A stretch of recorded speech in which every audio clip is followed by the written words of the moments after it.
الحمد لله نحمده ونستعينه ونستغفره نؤمن به ونتوكل عليه ونعوذ من شرور أنفسنا ومن سيئات أعمالنا من يهده الله فلا مضل له ومن يضلله فلا هادي له ونشهد أن لا إله إلا الله وحده لا شريك له ونشهد أن سيدنا ومولانا محمدا عبده ورسوله صلى الله تعالى عليه وعلى آله وأصحابه وسلم تسليما كثيرا. أما بعد فأعوذ بالله من الشيطان الرجيم. بسم الله الرحمن الرحيم. الذين يؤمنون بالغيب. ألف لام ميم. ذلك الكتاب لا ريب فيه هدى للمتقين الذين يؤمنون بالغيب ويقيمون الصلاة ومما رزقناهم ينفقون. صدق الله العظيم. رب اشرح لي صدري ويسر لي أمري واحلل عقدة من لساني يفقه قولي. سبحانك لا علم لنا إلا ما علمتنا إنك أنت العليم الحكيم. اللهم ألهمني رشدي وأعذني من شر نفسي. اللهم انفعني بما علمتني وعلمني ما ينفعني وزدني علما وزدني حلما. اللهم فقهني في الدين وعلمني التأويل. يا رب صل وسلم دائما أبدا على حبيبك خير الخلق كلهم. اللهم صل على سيدنا محمد وعلى آل سيدنا محمد صلاة دائمة مقبولة تؤدي بها عنا حقه العظيم.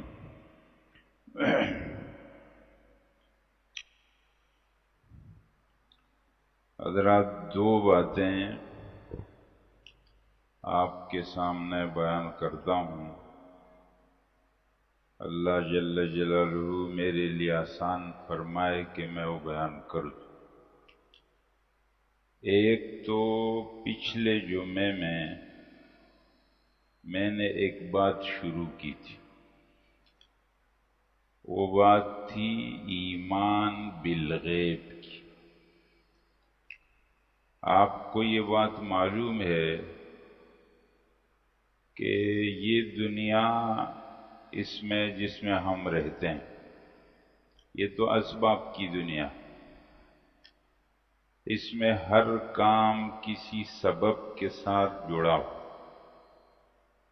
کوئی بھی کام آپ بولو گے تو فوراً آپ کا ذہن کسی سبب کی طرف جائے گا. اسباب کی دنیا ہے. سبب ہے نتیجہ ہے. سبب ہے نتیجہ ہے. ہر نتیجے کا اپنا ایک سبب.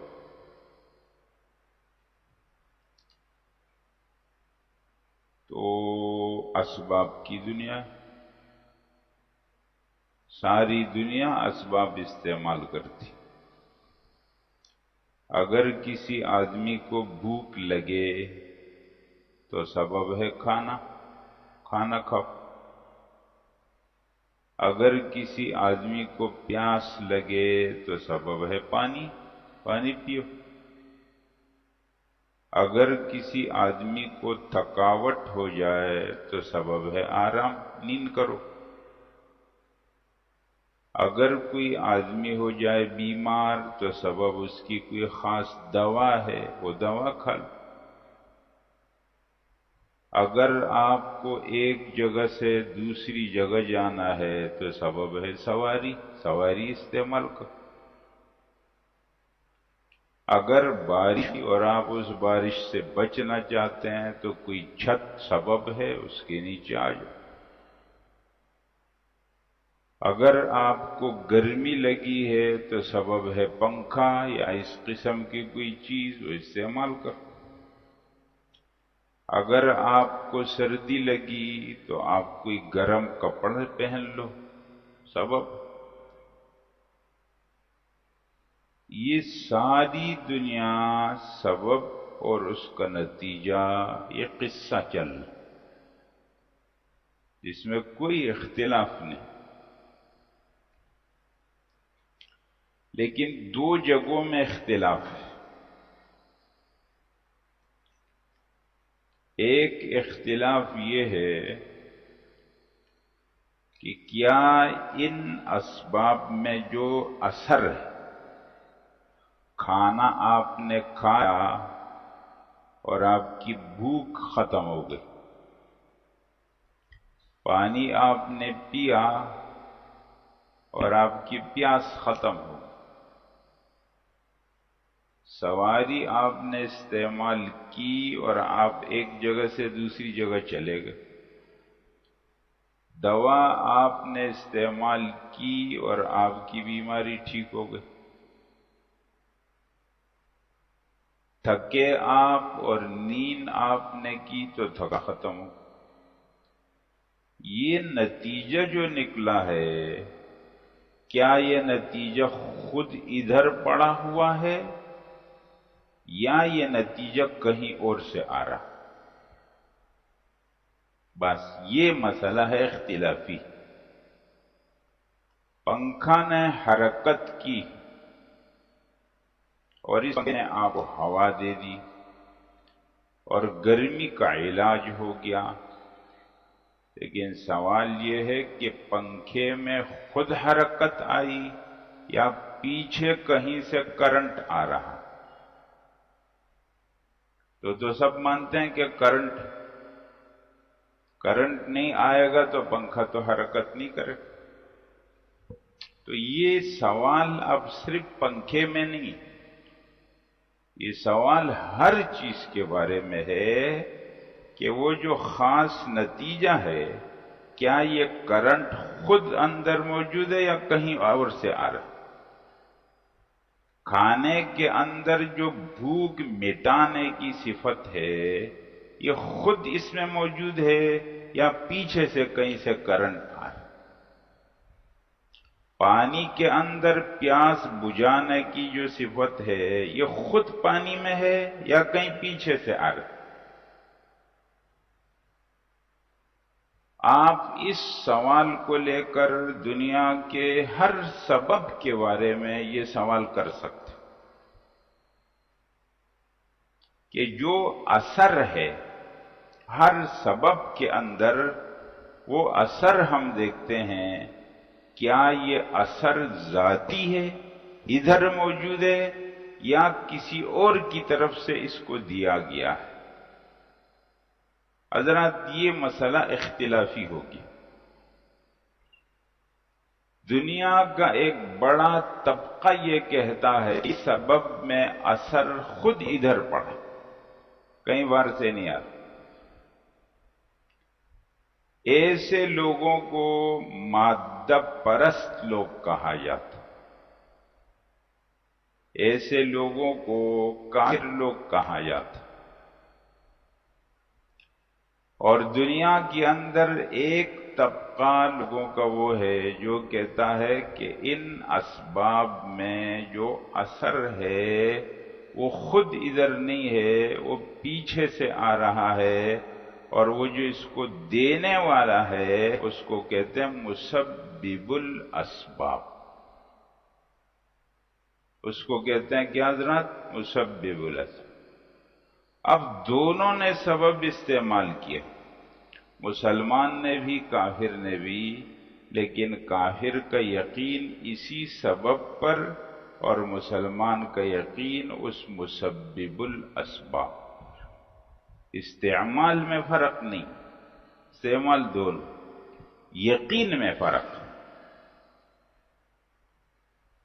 اس لیے جو کافر ہے اس کا یقین مشاہدے پر اور مسلمان کا یقین غیب پر۔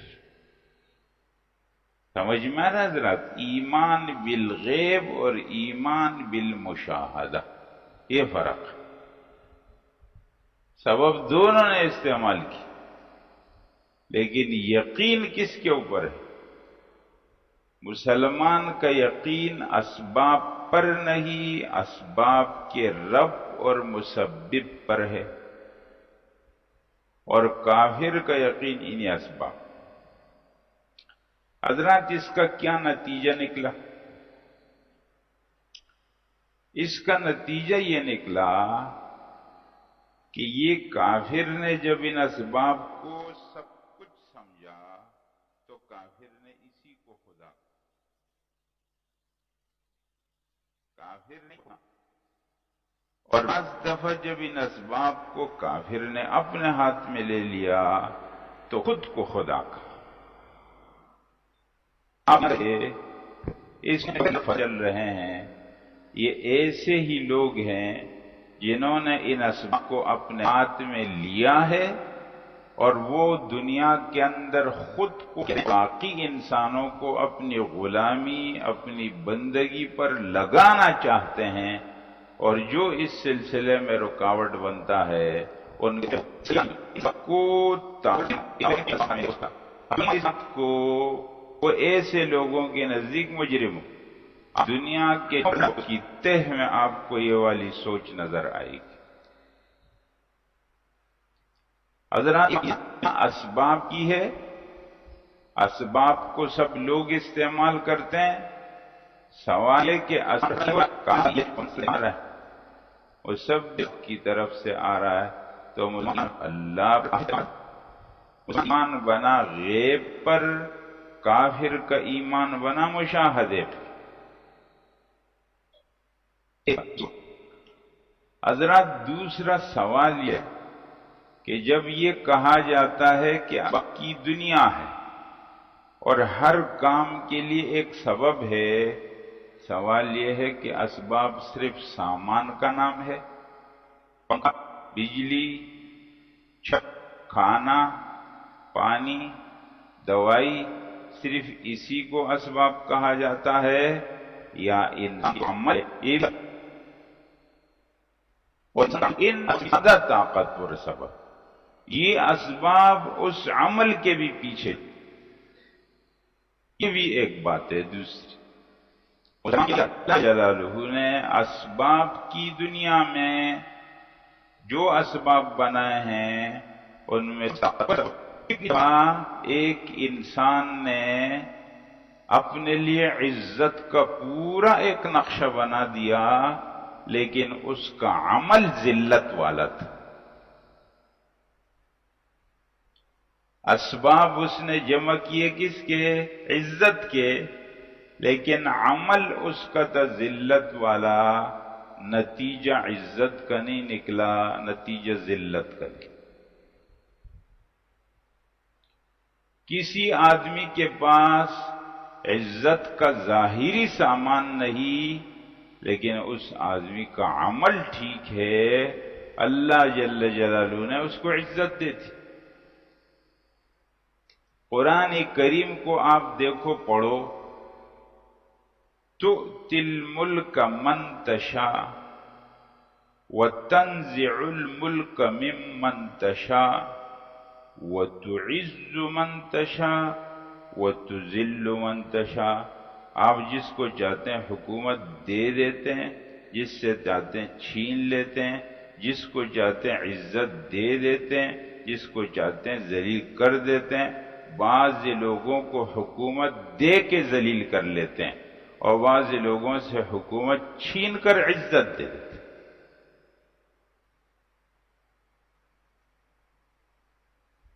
اس کا مطلب یہ ہوا کہ یہ ہمارے جو ظاہری اسباب ہے یہ اصل میں نہیں،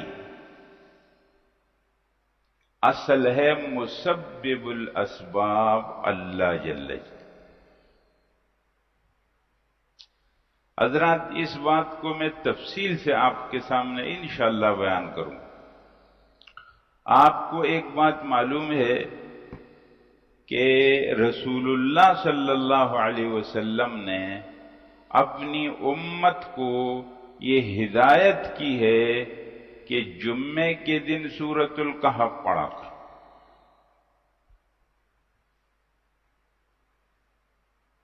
جمعے کے دن سورۃ الکہف پڑھا کر۔ اب میں آئندہ سورۃ الکہف پر بات کروں گا، اور آئندہ آپ لوگوں سے سوال کروں گا کہ کس نے سورۃ الکہف پڑھی اور کس نے نہیں پڑھی۔ آئندہ یہ پوچھوں گا آپ سے، تو جس کو نہیں آتی وہ سیکھ۔ اس مجمع میں کتنے لوگ ہیں کہ جنہوں نے مکمل سورۃ الکہف یاد کر لی؟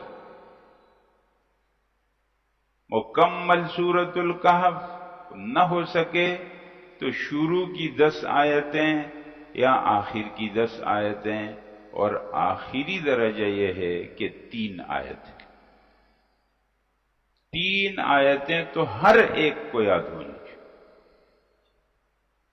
رسول اللہ صلی اللہ علیہ وسلم نے فرمایا قیامت تک، دنیا کی پیدائش سے لے کر اور قیامت کے قائم ہونے تک، اس پورے عرصے میں اتنا بڑا فتنہ نہیں آیا جتنا دجال کا فتنہ۔ ہر پیغمبر نے اپنی امت کو اس فتنے سے ڈرایا۔ رسول اللہ صلی اللہ علیہ وسلم فرماتے ہیں اپنی امت کو اس فتنے سے حفاظت کے لیے سورۃ الکہف۔ دجال کا فتنہ کیا ہے، اس پر انشاءاللہ بات کریں گے۔ سورۃ الکہف ابھی میں آپ کے سامنے اس کو بیان کروں گا۔ سورۃ الکہف میں اور دجال کے فتنے میں کیا تعلق؟ ایک ہے دجال شخص اور ایک ہے دجالی فتنہ، یہ دو الگ الگ چیز۔ دجال شخص اپنے وقت پر آئے گا، قیامت کے قریب آئے گا، لیکن دجالی فتنہ ابھی شروع ہے۔ دجالی فتنہ کیا ہے؟ دجال دجل سے ہے، قلب الحقیقت۔ دجل کا معنی لوگوں کو دکھاؤ کچھ، پیچھے کچھ، بتاؤ کچھ، حقیقت کچھ اور، ظاہر کچھ اور کرو، اندر کچھ اور چھپاؤ، لوگوں کو دھوکہ دے دو۔ اس دجل کو، فراڈ کو، دھوکے کو، یہ دجل، یہ جو دنیا کی تاریخ میں، انسانوں کی تاریخ میں سب سے بڑا فراڈی اور دھوکے باز ہوگا، وہ دجال ہوگا۔ حدیث میں ہے اس کے ایک ہاتھ کی طرف جنت اور ایک کی طرف دوزخ ہوگی، آگ ہوگی، باغ اور آگ۔ جو اس کو مانے گا اس کو باغ میں بھیج، جس کو آگ میں ڈال، اور وہ حقیقت تو نہیں ہوگی، وہ الٹ ہوگا۔ جو آگ نظر آ رہی ہے وہی باغ ہے، اور جو باغ نظر آ رہے وہ آگ ہے۔ دجال کا فتنہ۔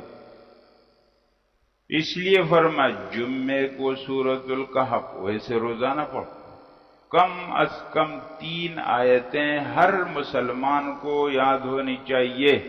الحمدللہ الذی انزل علی عبدہ الکتاب ولم یجعل لہ عوجا، ایک آیت۔ قيما لينذر بأسا شديدا من لدنه ويبشر المؤمنين الذين يعملون الصالحات أن لهم أجرا حسنا. 2 آیتیں. ماکثین فیہ ابدا 3 ہے. بس یہ 3 آیتیں ہر ایک کو یاد ہونا چاہیے.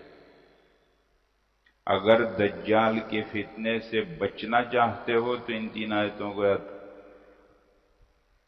سمجھ مت. اب اس صورت کے مضامین کیا ہیں اور دجال کا فتنہ کیا ہے، انشاءاللہ اس پر میں بات کروں گا آپ کے سامنے حضرات تفصیل کے ساتھ. اب یہ موضوع میں شروع کروں گا ایمان بالغیب کا.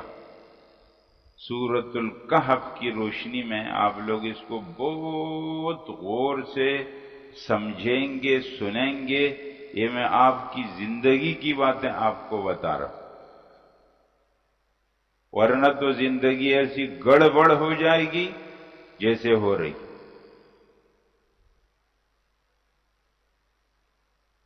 تو ان باتوں کو بہت غور سے سمجھنا ہے جو رسول اللہ صلی اللہ علیہ وسلم ہم کو بتا کر کے چلے گئے. اب ہماری ذمہ داری ہے کہ ان باتوں کو ہم بہت غور سے سمجھیں. یہ تو ایک بات تھی حضرات، میں اس کو پورا ابھی یہاں پر اس کو چھوڑتا ہوں. اب میں دوسری بات کروں. حضرات آپ کو یاد ہوگا ایک حدیث ہے رسول اللہ صلی اللہ علیہ وسلم کی، اور اس کے راوی ہیں حضرت عبداللہ ابن سلام. عبداللہ ابن سلام کون ہے؟ یہ یہود کے بڑے عالم تھے. جب رسول اللہ صلی اللہ علیہ وسلم مدینہ منورہ آ گئے ہجرت کر کے تو یہ آپ علیہ السلام کی خدمت میں آئے، اور جب ان کی نظر رسول اللہ صلی اللہ علیہ وسلم پر پڑی تو کہتے میرے دل نے گواہی دی کہ یہ جھوٹے آدمی کا چہرہ نہیں. اور جو نشانیاں انہوں نے اپنی کتابوں میں پڑھی تھی وہ سب نشانیاں ان کو نظر آتی.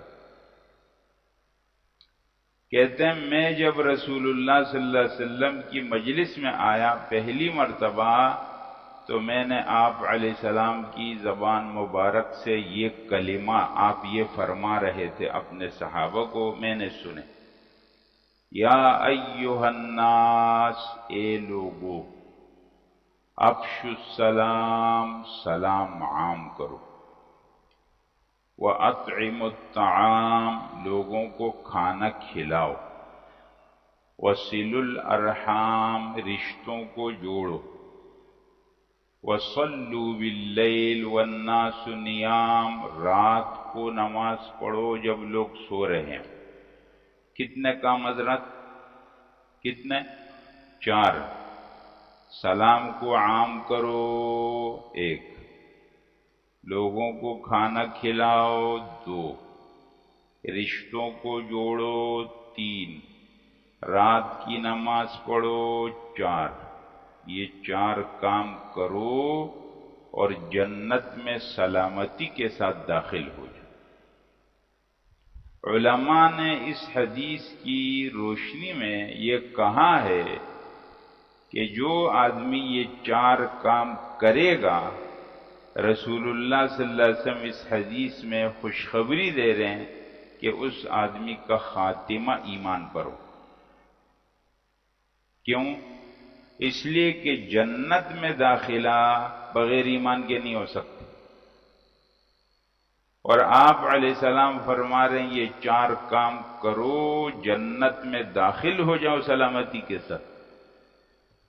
تو جنت میں سلامتی کے ساتھ داخل ہونے کے لیے ضروری ہے کیا؟ ایمان. اس کا مطلب جو آدمی یہ 4 کام کرے گا اس کا خاتمہ ایمان پر ہو جائے. تو یہ 4 کام ہم کو کرنے ہیں. آپ کو یاد ہے حضرات بہت لمبے عرصے تک تقریباً 10 مہینے تک، سال میں 2 مہینے کم، میں مسلسل جمعہ اس حدیث پر کی. سلام کو عام کرو۔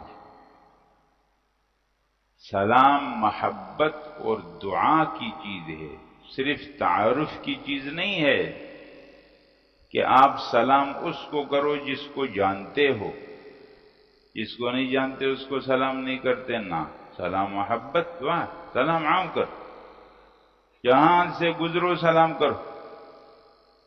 اپنے گھروں میں بغیر سلام کے مت داخل ہو، سلام کے ساتھ داخل ہو، برکت لے کر گھر میں جاؤ۔ خالی گھروں میں بھی بغیر سلام کے مت جاؤ۔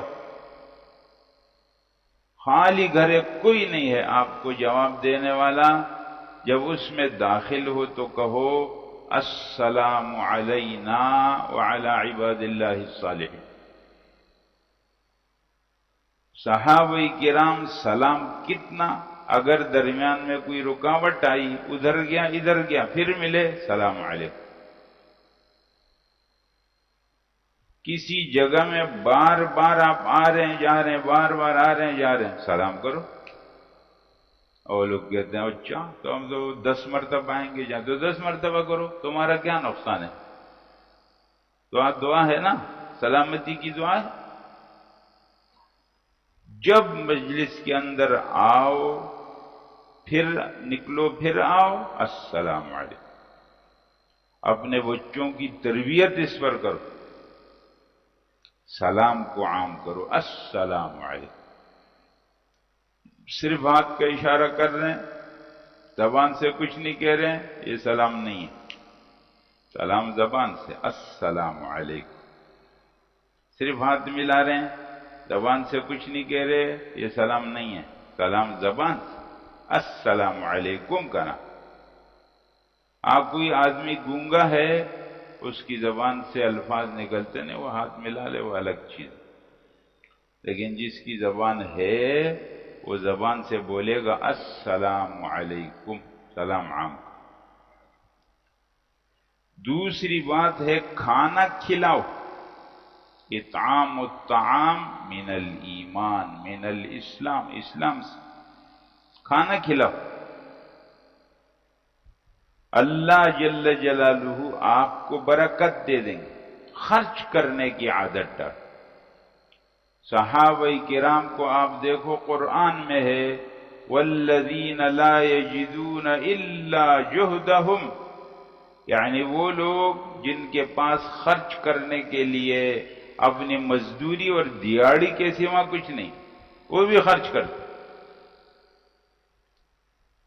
ٹھیک ہے لوگوں کے حالات کیسے ہیں، مہنگائی کیسی ہے، لیکن حضرات خرچ کرنے کی عادت ہر مسلمان کو ڈالنی چاہیے۔ خرچ کرنے کی عادت اپنی طاقت کے مطابق، یہ ضروری نہیں کہ بڑا لمبا خرچہ کریں، اپنی طاقت کے مطابق، لیکن خرچ کرنے کی عادت۔ اور تیسری بات، رشتوں کو جوڑو، رشتوں کو جوڑو، جو تمہارے رشتہ دار ہیں، ایک خاندان ہے، ان کے ساتھ اپنا تعلق رکھو۔ کیسے؟ جان پہچان رکھو، تعلق رکھو، تعارف رکھو، اور جب ضرورت پڑے تو تعاون کرو۔ صلہ رحمی تعارف ہے، تعلق ہے، تعاون، یہ صلہ رحمی۔ رسول اللہ صلی اللہ علیہ وسلم فرماتے ہیں جو آدمی یہ چاہتا ہے کہ اس کے عمر میں اور اس کے مال میں برکت ہو جائے تو وہ صلہ رحمی کرے۔ علماء نے بڑی عجیب بات کی کہ صلہ رحمی کوئی آدمی کرے گا تو اس آدمی کو 2 چیزیں خرچ کرنی پڑیں گی۔ صلہ رحمی کے لیے 2 چیزوں کو خرچ کرنا پڑے گا، ایک مال کو اور ایک وقت کو۔ کیسے؟ یا آپ کسی کے پاس جائیں گے تو وقت نکالیں گے، یا آپ کے پاس کوئی آئے گا تو آپ وقت نکالیں گے، صلہ رحمی۔ اور نمبر 2، آپ کسی کے پاس جائیں گے تو ظاہر ہے کچھ مال آپ کو خرچ کرنا پڑے گا، یا آپ کے پاس کوئی آئے گا تو آپ کو کچھ خرچ کرنا پڑے گا۔ تو صلہ رحمی میں 2 چیزوں کو خرچ کرنا پڑے گا، مال کو اور وقت کو۔ رسول اللہ صلی اللہ علیہ وسلم فرماتے ہیں جو آدمی صلہ رحمی کرے اللہ یہ دونوں چیزیں اس کو واپس دیتے، برکت دیتے، اس کے مال میں بھی برکت اور اس کے وقت میں بھی اللہ برکت۔ صلہ رحم، آپس میں تعلق رکھو۔ یہ نہیں ہوا کہ کسی آدمی کا جیب تھوڑا سا بھر گیا یا پیٹ اس کا تھوڑا سا بھر گیا تو اب کہتا ہے کہ مجھے کیا ضرورت ہے، مجھے تو کسی کی ضرورت، میرے پاس نہیں ہے کسی کے لیے ٹائم۔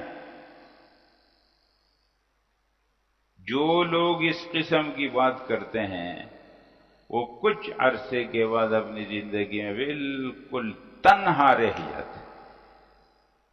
پھر ان پر ایسا وقت آتا ہے کہ ان کو لوگوں کی ضرورت ہوتی ہے لیکن لوگ ان کے ساتھ تعلق رکھنے کے لیے تیار نہیں۔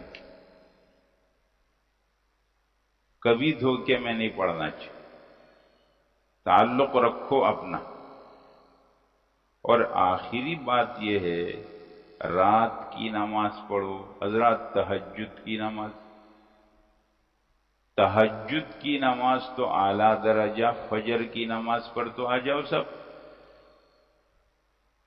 فجر کی نماز، جو آدمی عشاء کی نماز اور فجر کی نماز دونوں جماعت سے پڑھے اس کو تہجد کا قیام کا ثواب ملتا۔ حضرات مسلمانوں کے اندر یہ غلطی کب تک چلے گی، یہ گناہ کبیرہ کب تک چلے گا کہ 4 نمازیں پڑھتے ہیں پابندی سے اور فجر کی نماز غائب ہے؟ مسلسل، 1 دن کی بات نہیں، 2 دن کی بات نہیں، 1 ہفتے کی بات نہیں۔ جن کی عمر 40 سال وہ 40 سال سے اس گناہ میں مبتلا، کوئی 20 سال سے اس گناہ میں مبتلا۔ آپ ان سے پوچھو نمازیں کتنی فرض ہیں مسلمان پر، کہیں گے 5۔ آپ کتنی پڑھتے ہیں؟ 4۔ آپ صبح کب اٹھتے ہیں؟ کہتے ہیں صبح اٹھتا ہوں میں 8 بجے، میں اٹھتا ہوں 7 بجے۔ جب مجھ کو اپنی ڈیوٹی پر یا اپنے دکان میں یا اپنے آفس میں جانا ہوتا ہے تب جاتا۔ یہ مسلمانی ہے حضرات؟